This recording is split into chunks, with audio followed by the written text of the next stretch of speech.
today?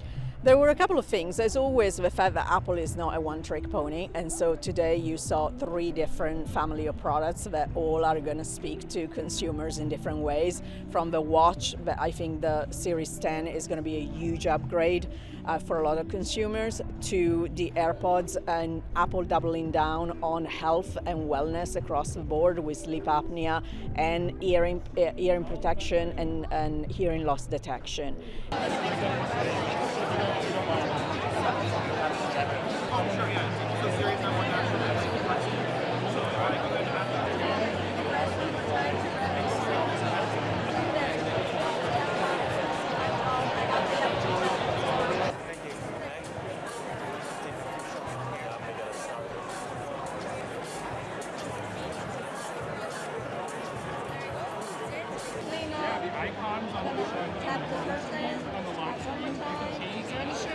And then on the iPhone, I thought it was really interesting how many new features, and the fact that we have an 18, so the latest chipset, to the iPhone 16, which is the base model. Normally, we've had 1 minus from a chipset perspective, a bit more kind of limited feature set, and now they brought a lot to it. It seems to me that they're prepping the base, so they're trying to get people that have iPhones that are 2-3 years old to really upgrade and be ready for Apple Intelligence.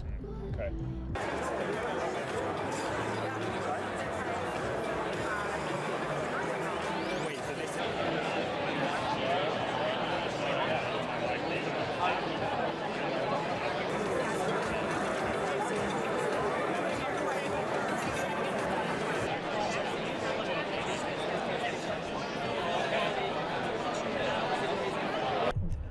Based on crowd reaction, it was the 4K 120 video recording of the pros, right? That was the thing that got people most excited.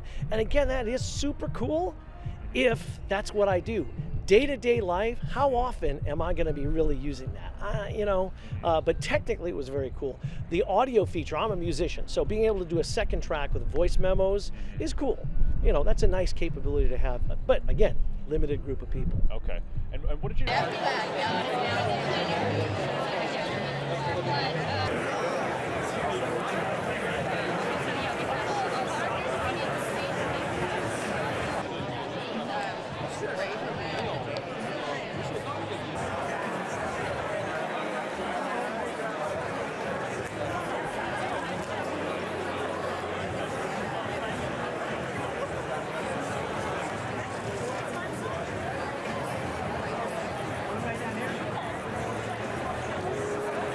So here we are at an Apple keynote. There's a hardware-focused event, and yet it was Apple Intelligence that got most of the attention, right? They probably said it 50 times throughout the keynote. But what's interesting, of course, is that Apple is really good at telling the story around AI. Other companies have talked about some of the same sort of capabilities in terms of Google with the Google Lens and the text creation and some of the image creation.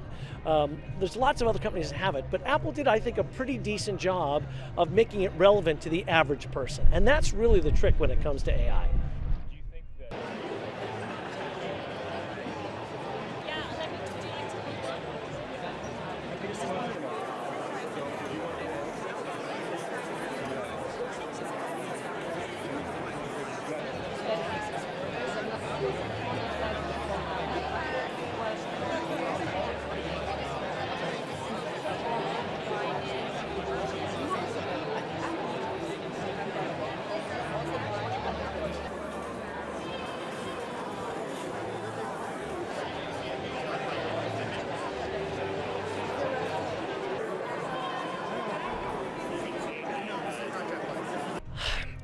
Honestly, I'm not convinced that the capabilities that they introduce are going to drive that many people to upgrade.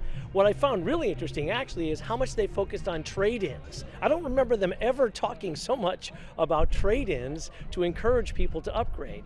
And the other problem, of course, is all of the initial AI models are US English only. So that cuts out a decent portion of the world, and some of this stuff won't come until next year for other regions around the world in other languages. So that's a bit of a hit when you think about Apple from a global perspective.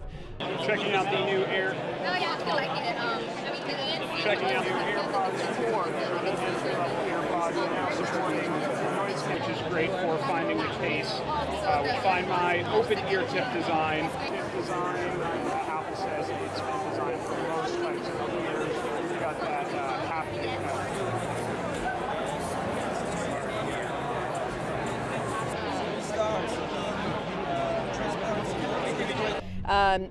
I was really impressed with the audio capability on the AirPods. I think that hearing loss is something that is a real thing. If you have a teenager like I do, you know that they live with these things in their ear all day long. So I think that that's an interesting feature. And then for people that already are experiencing hearing loss, using an hearing aid still has stigma attached to it. So being able to use what everybody else is using, which is a normal AirPod, to improve their quality of life, I think is huge.